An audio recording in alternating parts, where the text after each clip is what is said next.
Welcome to How Do They Afford That, the podcast that peeks into the financial lives of everyday Australians. I'm Michael Thompson. I'm a writer and the co-host of the Fear and Greed Business Podcast. As always, I'm joined by Canna Campbell, financial planner and founder of Sugar Mama TV, the financial literacy platform covering YouTube and podcasts, and books and Instagram and more. Canna, how's your week been? Michael, I don't want to talk about me. I want you to hit me up with your savings hack. Go. Okay, all right. This is very abrupt. Okay, a savings hack. I do have one, and it is probably one that a lot of people probably do, but for the benefit of anyone who doesn't do this, Amazon Prime. We watch a lot of TV. We have a lot of streaming services. We've got Stan and Netflix and Binge and Apple and all of them. But Amazon Prime and Prime Video, the best hack that we have discovered, or the tip, is that if you sign up for the year, if you sign up for your, I think it's $89.99, so $90 for the year, you then also get free Amazon delivery for the year on a whole bunch of things. And it can be for many products, you can get next day free delivery. Ooh. Or 2-day free delivery then for a bunch of other things. And it is amazing. The range of products that you can obviously buy and get delivered to your door free, with the benefit then of getting your Amazon Prime TV subscription all rolled into one. That does not just save you money, but also saves you a huge amount of time. It does. And I'm constantly amazed, and this makes me sound really old, I'm constantly amazed at the things you can get delivered to your door, but how quickly they arrive. And like, you order it and then it's there 24 hours later. Like, this is, and it's actually really satisfying when you put that order in and then it turns up 24 hours later and you're like, I didn't pay anything extra to get it here that fast. Oh, I do like that satisfaction. It is great. Yeah. But it's also then a slippery slope, because then you're like, saved on the delivery, I'll buy something else. And then I'll buy something else. And then that's why you have a budget that you stick to. Yes. Isn't that right? That is right. And I've got an update for you in a later episode about how our budget is going and our constant battle to get down from 26 individual bank accounts down to something more manageable, under 10 maybe. I say a little prayer every night that you might slim down your number of bank accounts. One day. We're getting better. We're getting better. Look, today's episode is actually kind of along those lines, really. We're talking about financial burnout, which is a real thing. I want to talk to you about what it is, because it is something that I suspect many people may identify with, even if they don't actually realize it. What does financial burnout look like? Have you seen it? Yes, and I've even experienced it. Ooh. Yeah. Ooh. Okay. This feels like it could actually verge on a counselling session. Tell me more. I love a good self-help book, so yes. This is now a self-help podcast. I will be like, dear Michael, please help me. No, I have. I even get an element of it through Frugal February every year. I get, just beyond the halfway mark, and I'm feeling the temptation to self-destruct. But look, financial burnout is very much a real thing, and it comes in a variety of different forms and different levels of severity at different times, and different triggers really that bring it on. And it is different for everyone. But essentially what it is you're no longer motivated or focused, and you're starting to ignore your financial responsibilities. You might even be feeling anxious and overwhelmed.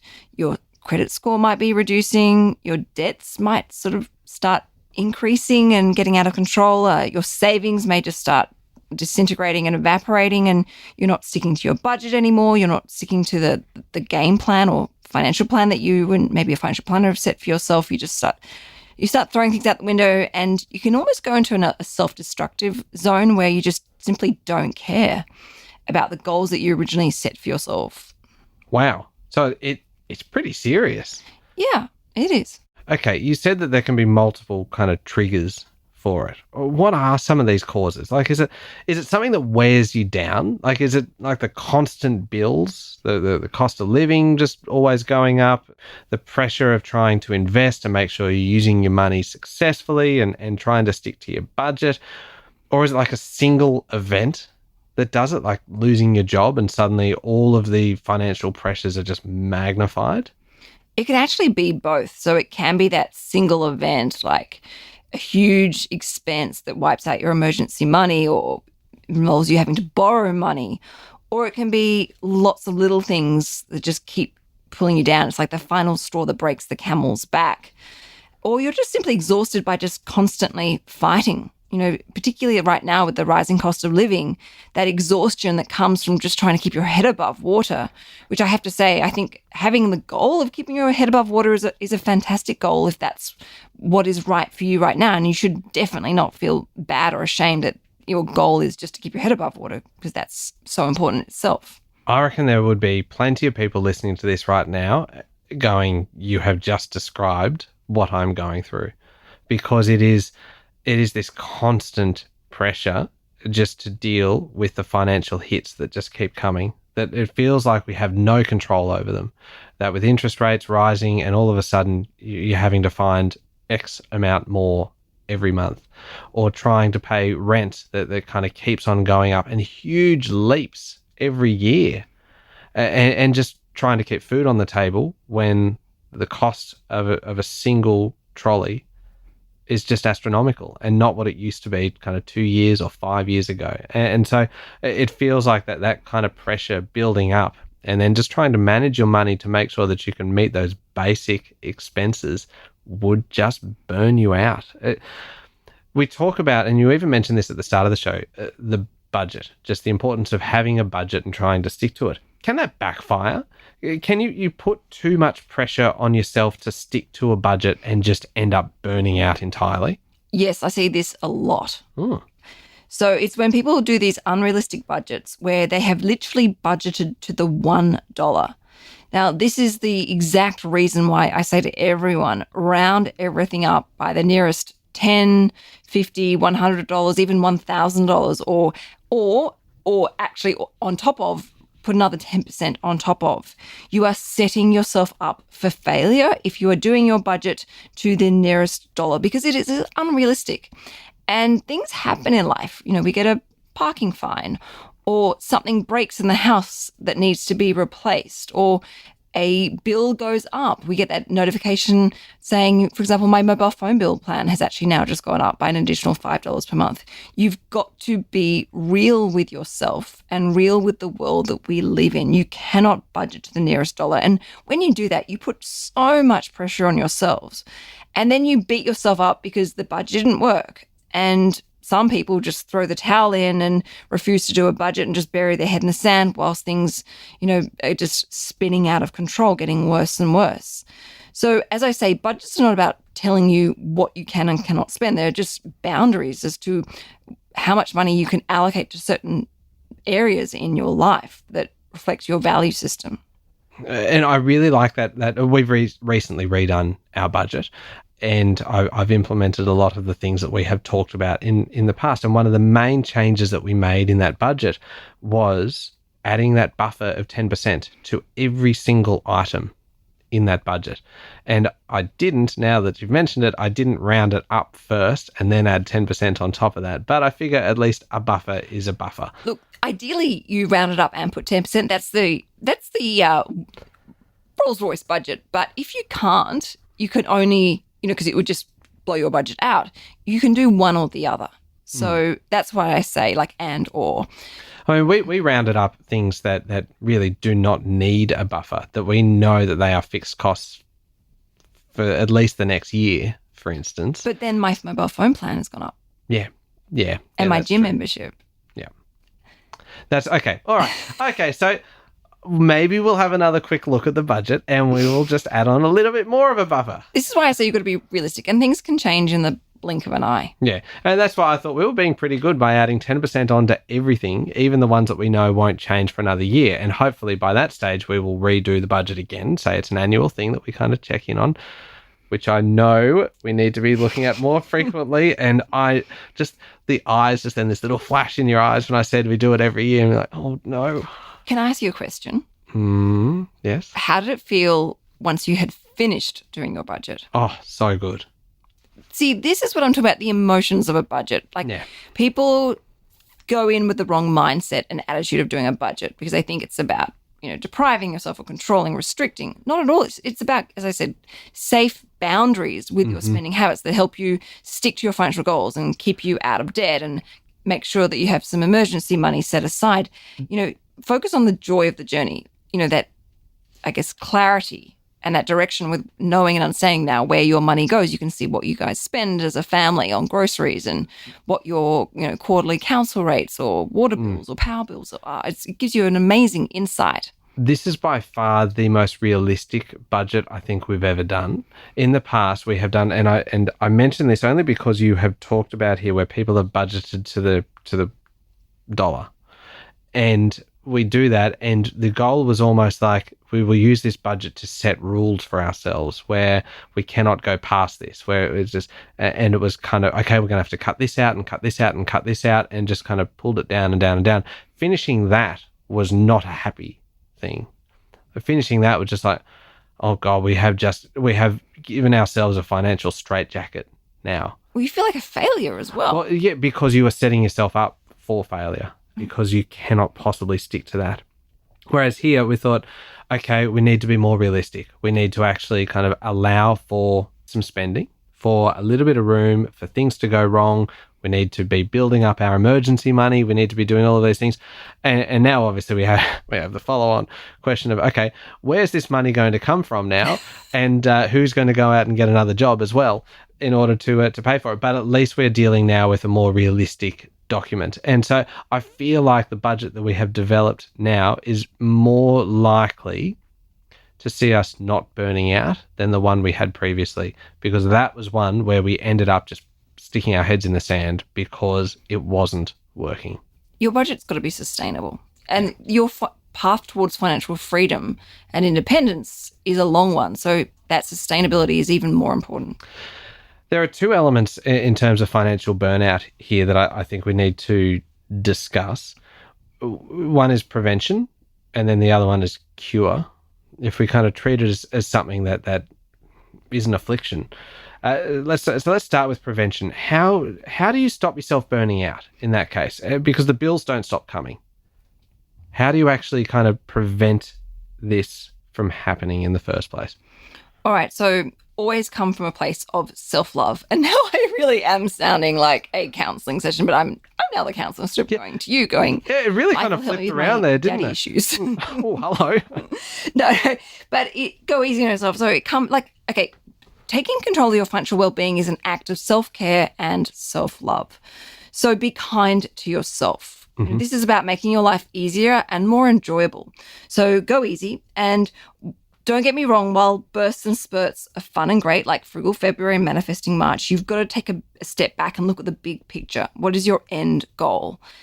Pretty much like Adam said in our interview with how to ask for a pay rise. He said, what's the end goal? What's the big picture? What are you trying to get here? It's the same with your budget. What do you want your budget to help you to do? To be able to invest more, to have emergency money, to be able to afford holidays. So look at it like that and build your goals, obviously, into the budget as well. But you've got to try and pace yourself from a sustainable point of view. Those bursts and spurts are fun. The next thing is to check your game plan. So look at the things you need to do along the way. So, you might have another baby, perhaps. Do you have another baby?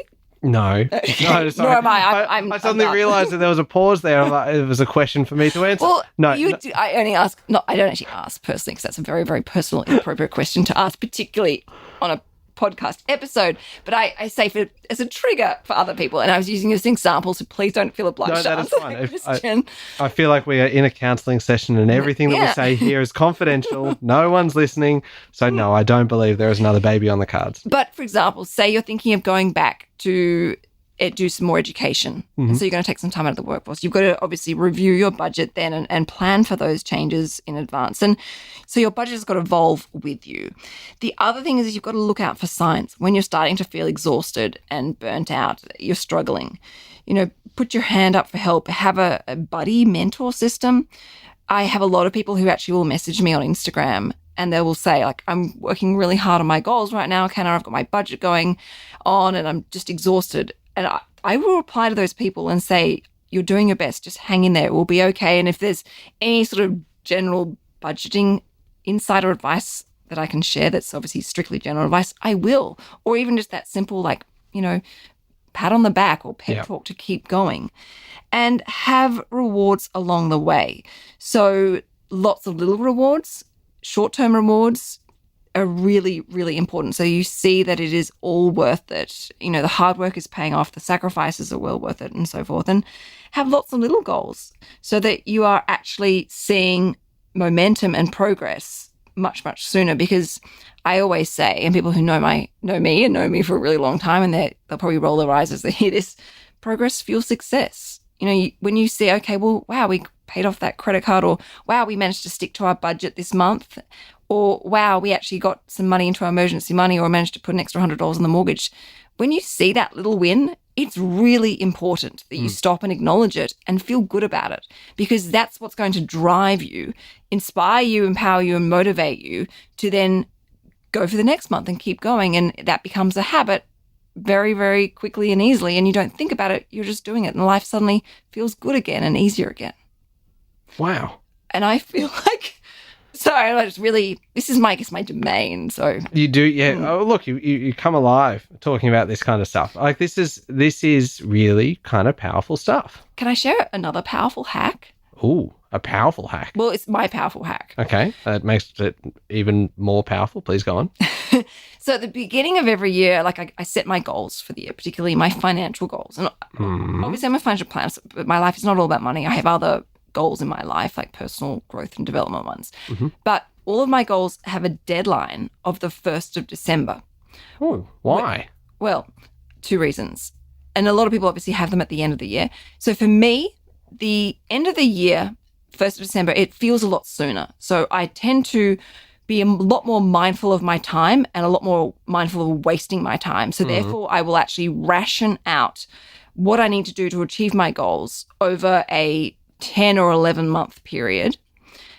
And so I'm more likely, because I've created a consistent plan, you know, with habits in place and hacks, and I'm much more in tune on top of myself because time is ticking. Yeah. The other reason is, by the 1st of December, how many of us have just completely checked out of the year? Yeah. We're starting to see Christmas trees in the stores. We're thinking about catching up with our family and friends. We've got end of year drinks. We've got festivities.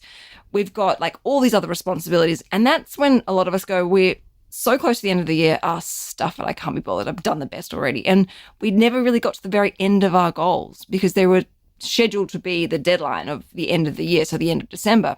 And that's why I like the 1st of December, because come the 1st of December, my deadline is done. I've done my best, and I'm going to completely switch off, relax, and take myself off on a holiday and enjoy it guilt-free, assuming I stick to my budget, which of course I do. Of course you do. And achieve my goals. Yeah. That's okay, 1st of December. Yeah, so my 1st of December hack. Okay. And then when you reset your new goals, then you are doing it on an 11-month kind of... I say 10 or 11 months because often I need January to really make sure I've come up with the right goals for me, because those goals have really got to inspire me and excite so it's a me. really deliberate kind of process. It's not just like, you know how when like it's 9 p.m. on New Year's Eve and you're like, I've got to come up with some New Year's resolutions. And you just come up with something that's forgotten by the 2nd of January, that kind of thing. These are really kind of carefully considered goals for the rest of the year. Absolutely. That would set yourself up for failure. You're not really, truly committed and dedicated to those goals. No. You haven't actually invested into exploring your why behind that goal. We almost need to do a session purely on financial goal setting, I think. Okay. All right. I think we can do that. Let us know what you think when you leave us a rating or review. You can let us know if you want to hear about a goal setting episode. Yeah, and some ideas of some of these goals as well. Because that, for me, is, I understand the value of having these goals, but it's just actually having something that you can feasibly do, but also something that you want to do as well. So, yeah, I think I'm all in on a goal-setting episode. We might come back in a second because we've talked about prevention so far. Next, I want to talk about cure. So say you are burnt out, you've got financial burnout, what do you do next?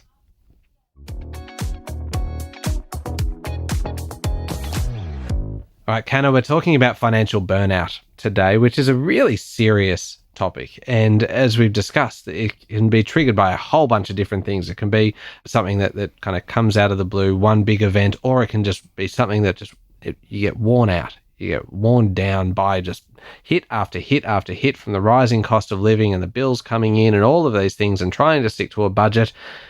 if you've now got financial burnout, you go, yep, this is me. You've just described the situation that I'm in at the moment. What do? What are the steps to get out of it? How do you reboot yourself? All right. So if you can, you need to sort of take a step back, catch your breath, and try and take a bit of a break for yourself. It's like the broken heart analogy when they say, time heals all wounds. But what I believe is actually what you do with that time that helps heal those wounds. So preferably not spend a whole lot of money while you're like that kind of goes without saying, particularly if you don't have any money, which is why you might have the burnout or why you're experiencing burnout in the first place. So retail therapy is probably not necessarily the quick fix. See, we're dealing with the emotional burnout as well as obviously the financial burnout. So burnout for most people is really that exhaustion, that point of that breaking point where you are done and you're potentially going on to the cusp of that self-destructive behavior. So this is where you put your hand up and you ask for help.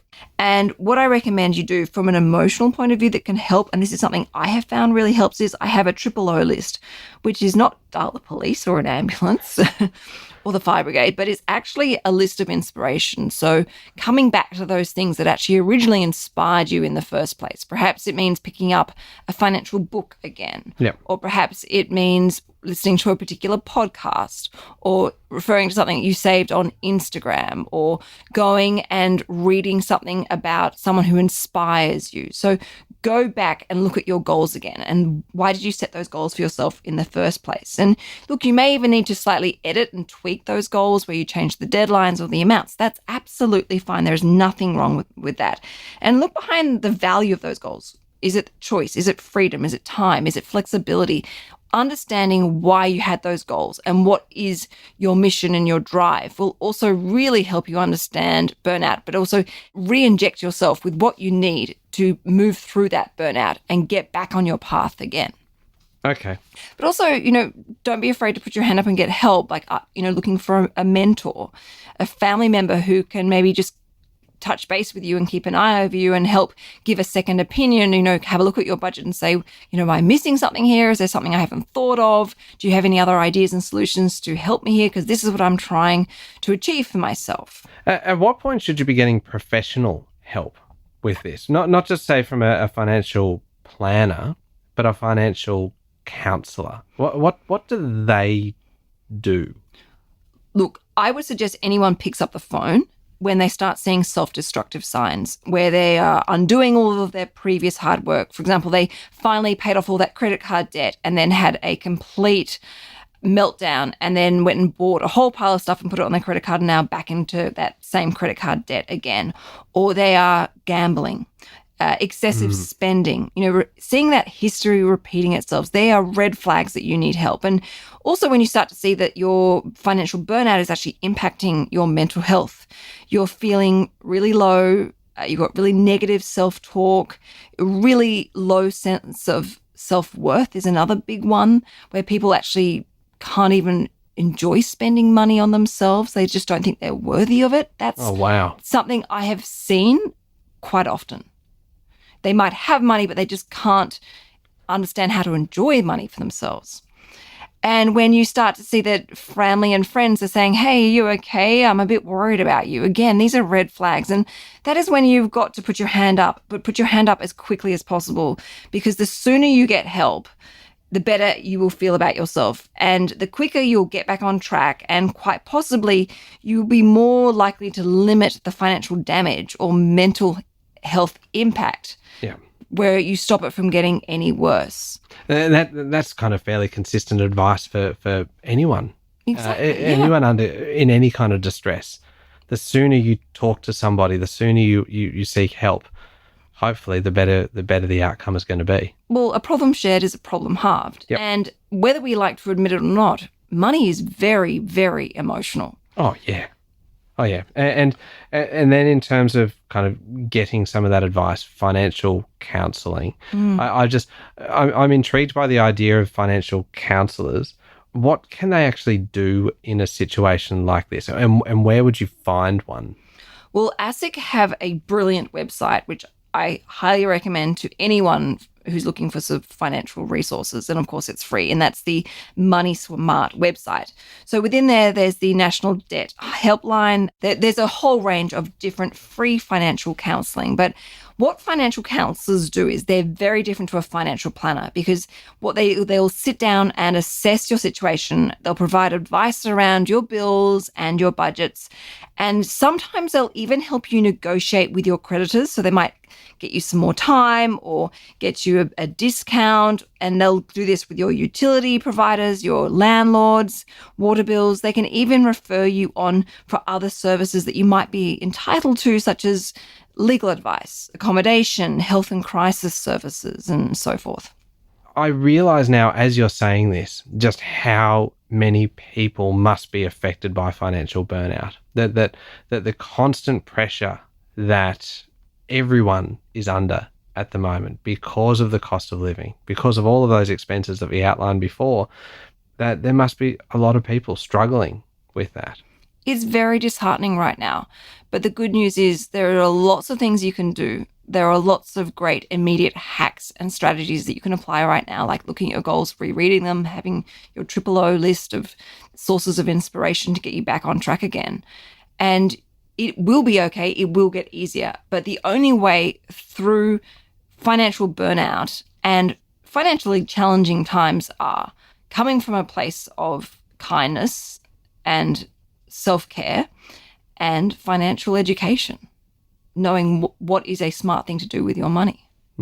And so then really, I mean, you've summarized it quite nicely there, but the fact is that these causes are many and varied, that it can be kind of one single event like losing your job or unexpected bill. Yeah, a large unexpected bill, and that can be enough. Or it can just be the constant wear of bills hitting you every week and always costing more, and that the pressure that we put ourselves under to stick to a budget can wear you down, especially if, as we talked about before, that you can set an unrealistic budget where you are setting yourself up to fail, and not to be so hard on yourself, to do it from a place of kindness towards yourself and set yourself up for success rather than setting yourself up to fail. We talked about prevention, and we talked about then hopefully the cure, but really it is about going easy on yourself, checking your game plan, knowing what to look out for, finding somebody to talk to, whether that's somebody to talk to along the way, just when you're just check-ins, just to make sure that everything's going well and that you can get some advice from and kind of bounce ideas off each other and things, whether that is kind of someone that you talk to online or someone that you a mentor that you follow. And then that person could also be of value if you are then burnt out, someone who kind of knows you and is able to kind of help you through it. And you gave some great ideas there on what to do if you have got financial burnout, in terms of just stepping back, reassessing your inspiration, reassessing your goals, changing them if you need to, so that they are more what you actually need rather than what you think you should be trying to do, and get some help. Talk to somebody about it, share your concerns, and there are professional and free services out there. And go to the ASIC Money Smart website as well, just for some information on free financial counselors who might be able to help you through what could be a pretty tough time. Absolutely. And there is nothing wrong with having a goal right now, just to be able to keep your head above water. That is a great goal in itself, and it's one that's worthy of being proud about. And you actually have a lot of this kind of content, some good kind of ideas and tips and hacks and things to help kind of set realistic and grounded goals, in particular through Instagram. Where do we find you on Instagram?